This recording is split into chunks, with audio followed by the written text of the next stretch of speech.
გამარჯობა, მე გიორგი ვარ დათუკიშვილი და თქვენ ვიყურებთ Microsoft Excel-ის ვიდეო გაკვეთილს თემას შევეხებით, რომელიც გახლავთ Office 365-ის ფორმულებიდან ფორმულა სახელად SortBy. მოდით ვნახოთ ტოლია SortBy და ამ შემთხვევაში ვეუბნებით massives. ნიშნავთ massives და შიგნით უკვე ვუთითებთ მეორე სავალდებულო არგუმენტს, რომელიც არის რომელი სვეტის მიხედვით გადალაგდეს მონაცემი. ავიღოთ მაგალითად ასაკის სვეტი, დავიჭიროთ OK-ს და ამ შემთხვევაში დავინახავთ, რომ მართლაც ასაკი დალაგდა ზრდადობით, ხოლო ამ შემთხვევაში თუ მივცემდით შემდეგ არგუმენტად -1, ანუ descending order, მაშინ უკვე დავინახავთ, რომ ეს დალაგდა კლებადობით. ხედავთ, აი ასაკი.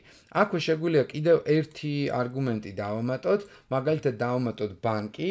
ბანკი ამ შემთხვევაში გახლავთ აი ეს ნაწილი და ვუთხრათ აქაც მაგალითად -1. ამითი გამოვა, რომ ბანკები გადალაგდება, თუმცა მიაქციეთ ყურადღება, ჯერ პრიორიტეტი არის ეს და შემდეგ ეს. უბრალოდ მხოლოდ იქ, სადაც გამოჩნდება ერთი და იგივე რიცხვი, ამის მიხედვით იქნება კლებადობით.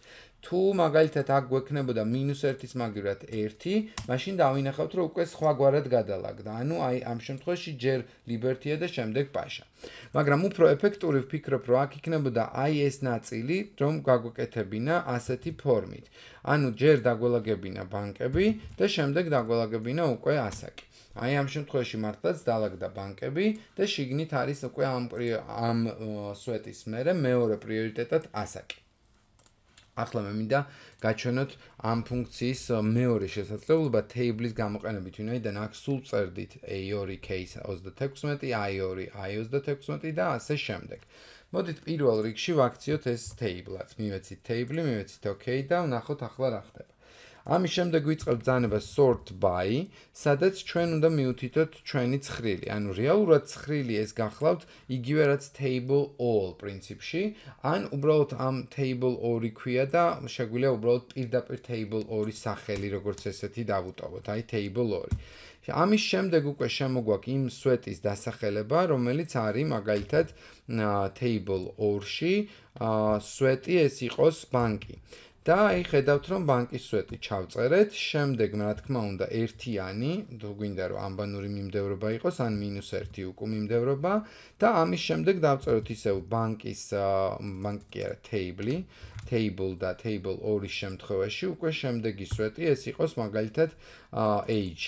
დავხურეთ age-იც და აქ იყოს ისევ -1.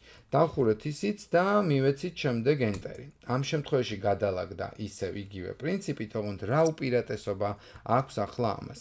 ის რომ თუ ჩვენ ცხრილის ახალ ნაწილს დავამატებთ და ის ცხრილის ნაწილი გახდება ავტომატურად გაიზრდება და იგივე ლოგიკას განავრცობს, რომ ჯერ არის TBC ბანკი, რომელიც არის ასაკობრივი კლებადობის მიხედვით. მოკლედ დინამიურობა მეტად შევძინეთ, როცა თეიბლი გავაკეთეთ და ფორმულა აი ამ სტილში დავწერეთ. აქვე შეგახსენებთ, რომ tables თავისი საურით შეიძლება კონდეს, ეს არის მაგალითად ჩვენი EA ელექტრონული აკადემია, რომელიც გთავაზობთ ჩვენს ტრენინგებს და აი უკვე ფორმულაც ასეთი გახდა EA. მოკლედ, მადლობა ყურადღებისათვის, თუ მოგეწონათ ეს ვიდეო, არ დაგავიწყდეთ რომ მოიწონოთ, გამოიწეროთ ჩვენი არხი და გაიარეთ ჩვენი ტრენინგები. მომავალ შეხვედრამდე.